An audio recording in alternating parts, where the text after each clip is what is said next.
In today's episode, we are going to take a look at the king of the long-range e-bikes, the Rogi King Plus.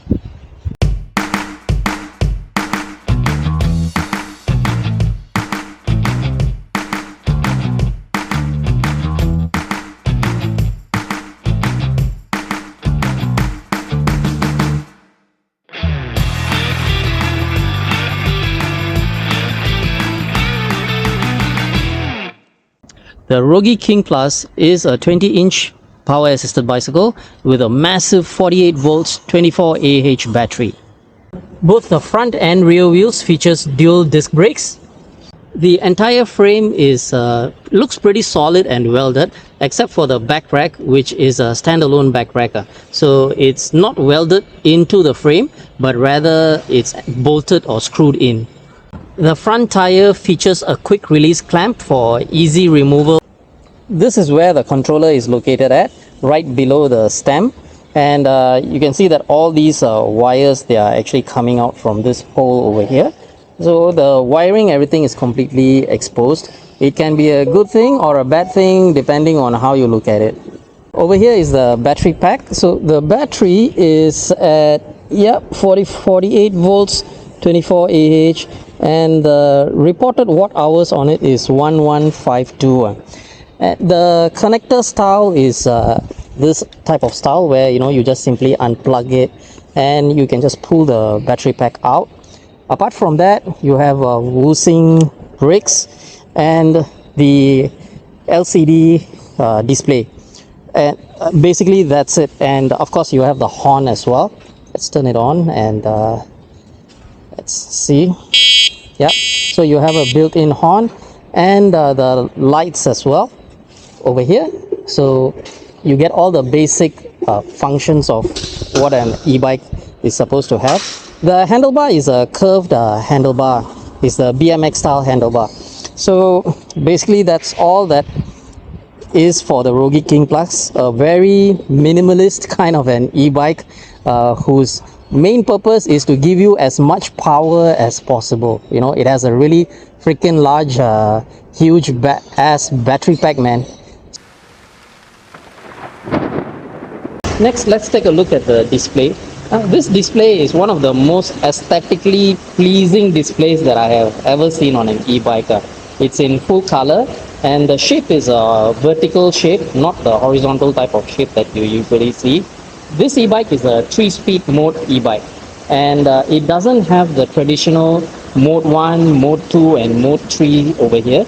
Instead, what it has is you can see the letter E over here.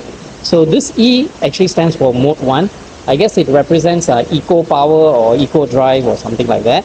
And then next you have D, which is drive, which in the traditional sense is mode 2. And finally you have the S. S is for sports, which is mode 3 and is the highest setting. The light is controlled by the mode button. You long press the M and the light will turn on. There is an indicator here, and to turn it off, again, just simply long press the M button and it will turn off. For a quick press on the M button, the speed at which you're traveling to, it will change between kilometers per hour and miles per hour. One other feature which I found a bit interesting on this, right, is that not only does the speed reflect over here, but as you're traveling, right, let me try to see if I can capture it for you guys. As you're traveling, keep a lookout on the, you can see that the LED lights up. So the LED actually lights up as you travel, which is kind of like a bit cool lah, I have to admit it gives me like Knight Rider vibes, Now, with all that being said, are there any things which can be improved on this controller? Well, actually there is. I actually find the lack of a voltage meter, a bit disappointing. Because, a voltage meter, right, it's more precise in showing you how much power you actually have on your battery. Usually I find that these kind of bar graphs or pictures which has these indicators, they are a bit unreliable. I have been riding this e-bike for the past 1 hour, and here are my thoughts on it. Well, the bike itself, for a 20-inch e-bike, it really looks very compact. You know, it doesn't really look that big or that large compared to other traditional 20-inch e-bikes. The stems seems pretty solid. The only thing which I would have preferred is if supposing they could have welded the rack in. But I do understand the reason why they did not. I believe, I mean, this is just purely theoretical. I'm just doing some guesswork here. The weight of the e-bike is close to 20 kg. So I believe that if they had welded the rack into the e-bike, that would have pushed it beyond the weight limit allowed by LTA. So hence the reason why they decided not to go with a welded rack, but instead a snap-on rack or a bolted rack such as this. The LCD display on the top, it's a really cool feature. But you know, sometimes it's not just about aesthetics, but how well a particular product actually performs its functions. So the way that the LCD display is set up, it looks pretty and all that, but I would have liked for them to actually include a voltage meter in the panel. Because you know, I feel that the voltage meter is the one that gives you a true reflection of how much power is actually left in your battery. The battery bar is not really a very accurate indicator.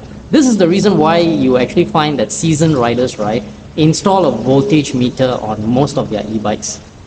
Because you know, without that voltage meter, you won't be able to get a precise reading of exactly how much power you have left, you know, and how much more deliveries that you can actually do. This is one of the features which I think that all e-bikes should actually practice. With regard to the difference in the two tires, the front being a sports rim and the back being a spokes rim, I did not feel any difference while riding. Essentially, it just feels like any other e-bike.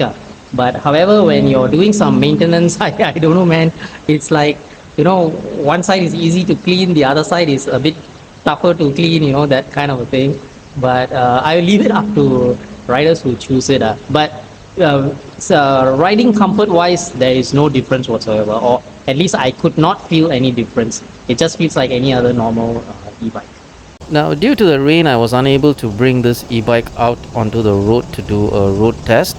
However, I did do a complete circuit around 4 levels of this car park, and this is what I found. On Eco, which is mode 1, I was able to hit 12.2 kilometers per hour, and on Drive, which is mode 2, I was able to hit 18.9 kilometers per hour, and on Sports, which is mode 3, I was able to hit 23.2 kilometers per hour. While traveling uphill, I found Eco to be a bit weak. The torque was a bit weak. However, from Drive and Sports, there wasn't any issue. I was able to pedal up effortlessly. The e-bike does come with a built-in horn as well as a front headlight, but it does not have a rear braking light. All it comes with is a reflector. I would actually advise riders who are interested in getting this e-bike to purchase a rear braking light together with the e-bike for safety's sake, as well as better visibility in the dark. Braking wise, the brakes are perfectly reasonable. They work as they should. The motor is a 250 watts motor, and it has enough torque to bring uphill, you know, when I was cycling up the car park slopes. However, the maximum speeds at each of the 3 settings, right, I am unable to perform that test due to the rain, because I couldn't bring it out on the road. So maybe I will do that test on another day.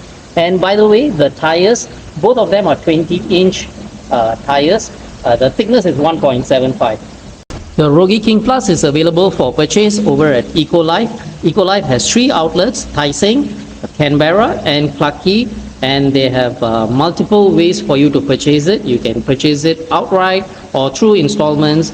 Come down, take a test drive of the e-bike and see whether it is suited for you, and just talk to any of the store managers or salespeople.